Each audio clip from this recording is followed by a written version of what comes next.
In the last section, I showed you how I go through and edit multiple images and just do very quick edits to those. In this section, I want to show you how I take a single image and do a much more detailed edit. So let's just dive right in here. I've got this image selected and I think it's a great candidate because it has a lot of stuff going on. It's a really pretty image, has a lot of color and nice light, and overall should give us a really good result. Now typically when I go in to develop an image, I've already got a few things applied. I have a quick fix import preset that I use, and I also have lens corrections applied.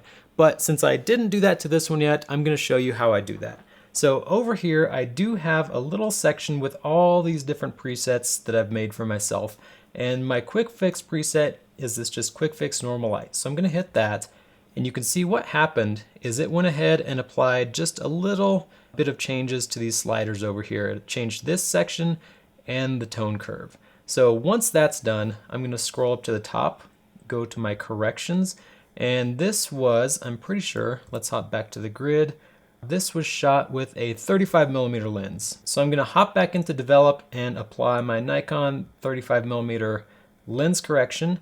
And you can see that flattened everything out a bit, took away a bit of that vignetting, and we are ready to start on this image.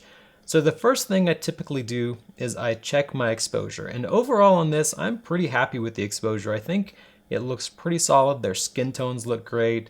The background isn't really blown out. Overall, I'm happy with this.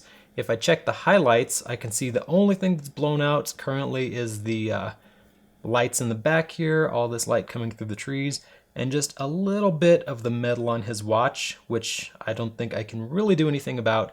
I'm mainly concerned about her dress, and that is looking good right now. So we are at a really good starting point. Now normally I would start over in this section and I'd just kind of start going through these sliders here, but I want to quickly explain what these different presets are over here. Now I have them numbered in the order that I work through them. So I've got these two quick fixes up here, one for cool light, one for normal light, and since this is not cool light, I'm already good there. And I have a few different curves that I could apply as well. So I can just kind of click on this, and if you look at the thumbnail up here, you can see that as I mouse over each of these, the changes get applied up there, but not to my main image. So I can get a really quick preview of how the image will look. If I want to see it bigger, I can go ahead and click on it here, and I think that's a little bit too much, so I'm going to just undo that.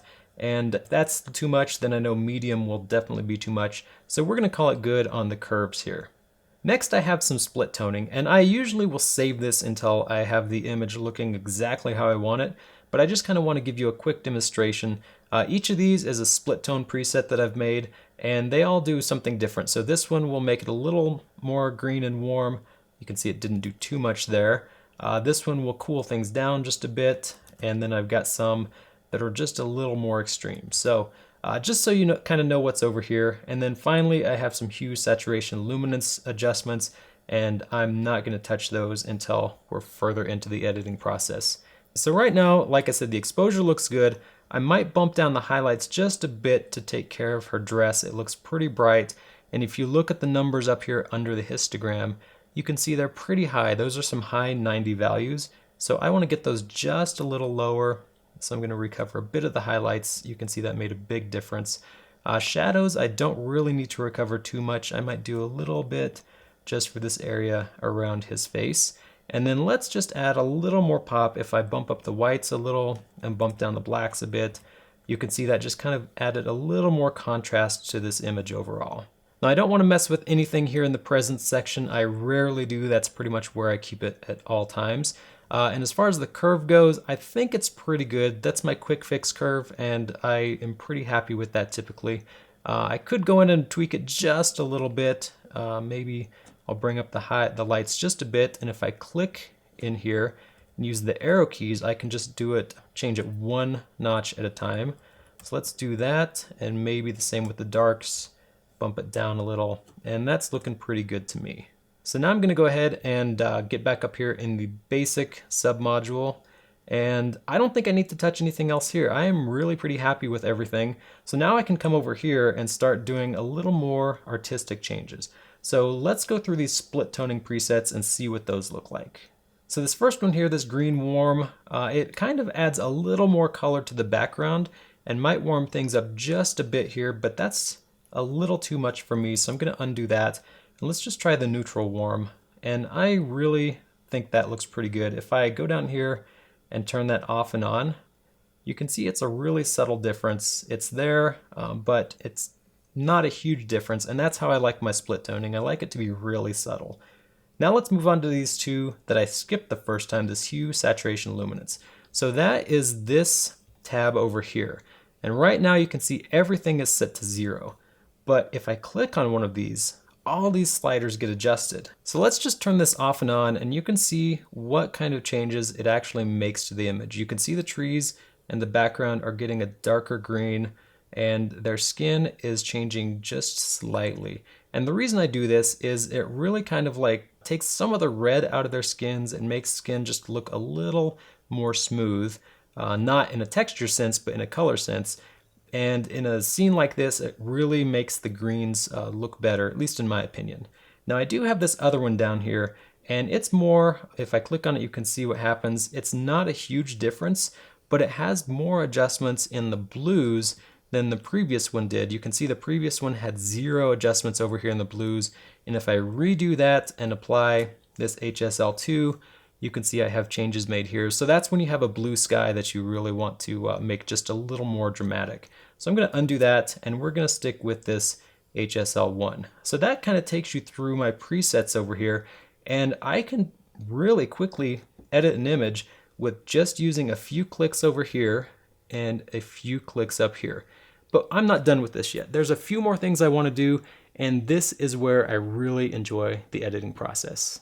So let's go ahead and jump right in here. I've got these tools available to me up here, and the first one I'm going to use is the brush. Now, whenever I edit an image to this detail, there's a few different things I like to do to it. The first is dodging and burning. I really use these brushes quite a bit, and on this one in particular, I'm going to dodge just some of the areas right around his face. It's looking a little dark to me.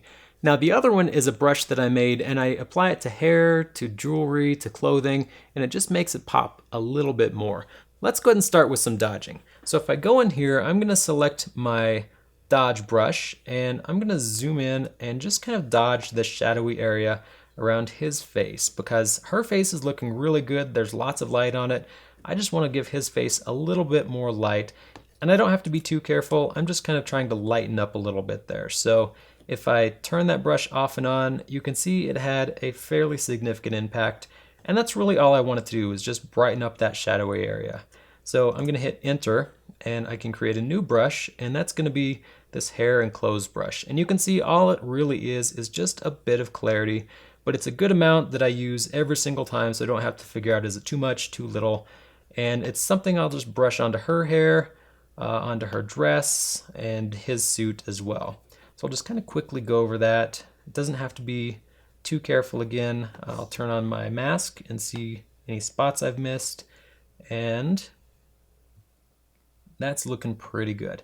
Now I don't want to do his hair because it's already pretty well defined, and I found that when I use this brush on hair like that, it kind of looks overdone. So I try and avoid his hair, but on any hair that's nice and soft, it doesn't have too much product or anything in it, it's definitely great to use. And once again, let's go ahead and hit enter, turn both of these brushes off and on, and you can see it's a really subtle change, but it's something I try to do to all of my images that I edit to this level. So now I have my couple looking pretty good, but I kind of want to work on this area around them. So what I'm going to do is darken it up just a little bit and add a bit more pop, and it should really bring the focus directly onto my couple. So the way I'm going to do that is with the graduated filter tool and this radial filter tool. So let's start with the graduated filter. Now with the graduated filter, all I'm going to do is choose the burn option, and that's just going to darken up the exposure a little bit. And all I'm going to do is throw it in the two bottom corners. And the reason for that is what I've just kind of done is made a V, and it's really going to draw your eye, or start to draw your eye into my couple here.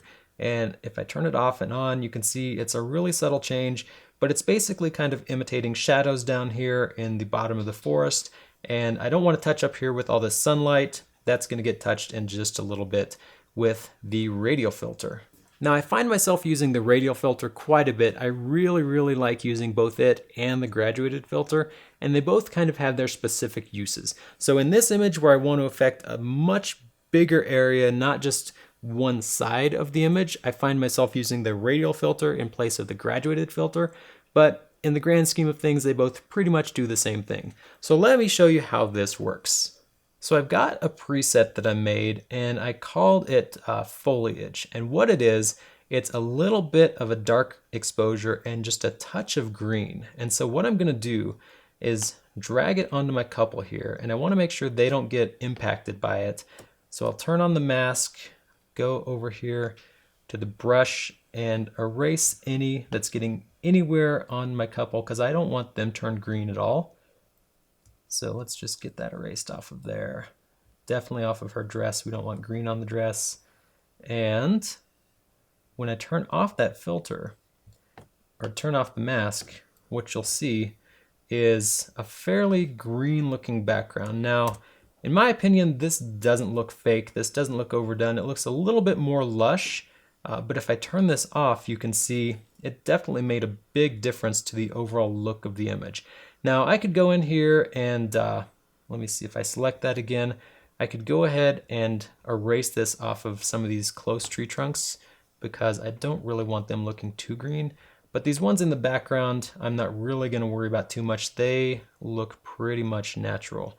So there's one filter that I've applied, and you can see it made a huge difference to how this image looks. Now I'm gonna do another one, and I have another preset that I made, and it's just called Sunlight, and it's the light version.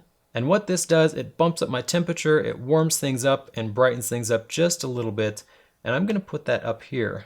But I don't want to apply it to all of this part of the image. I'm gonna invert this mask and just apply it to the middle here. And you can see what happened is now, I'm gonna move this up just a little bit so it really just, oops, kind of touches their hair. And you can see now we have this brightened and warmed up just a little bit, so we don't have so much green up here. It kind of looks there's some sunlight coming through the trees here. And again, if I turn this off and then turn it back on, you can see what a big difference just adding 2 of these filters has done to the overall look and feel of the image. Now, if this one feels a little strong to you, in this particular example, this might be a bit much green, so I can just turn the saturation down just a bit, make it less of a strong impact on the overall image, and I'm thinking that looks pretty good. Now, one thing I like to do from time to time when I'm really heavily editing an image like this is check where I started and make sure I haven't come too far from reality. So when I'm adding all these different colored filters and split toning and things like that, sometimes things will get out of hand and I want to keep things centered in reality. So let's go ahead and scroll back down. You can see all of this history, all these things I've done. Let's go back to the starting point. And you can see there has been a significant change to this image. If I undo that, we go back to where it is now, and I can toggle back to the starting point. It still looks pretty much real. The background is definitely more green. There's definitely a little more saturation, a little more contrast in the overall image. But compared to this, it doesn't look like a completely different image. I still think it's looking really good. Things are looking real, and I am pretty happy with this. Now, even though I have all these presets over here that I use, these are things that I've developed over time to give my images a look that I want, and they make it easier for me to edit my images. It's just one click, I can move to the next one click, move to the next one, and it makes things a lot faster. You don't have to use these if you don't want to split tone your images, if you don't want to mess with this hue, saturation, luminance. You don't have to. You can do so much just by using this simple small section of the develop module, just this whole basic sub module. You can do pretty much everything you need to do for your images to make them look great. When I sat down to edit this image, I knew what I wanted it to look like, and I was able to make that happen. Now, it wasn't always like that. When I first started using Lightroom, I would sit down and I'd move sliders around, and sometimes I'd get lucky and sometimes I wouldn't. And it took me a lot of trial and error to kind of figure out what everything did and when I should and shouldn't use particular tools or sliders in my images. Over time, I kind of refined everything. I made these presets that you saw over here. I really streamlined my workflow, and now you can see it doesn't take me that long to come up with an image that looks a lot different from when I started. So don't be discouraged if this isn't something that you can do right now. Keep on practicing, it comes with time. Hopefully this inspired you a little bit and you learned a few things that you can use the next time you sit down and edit photos.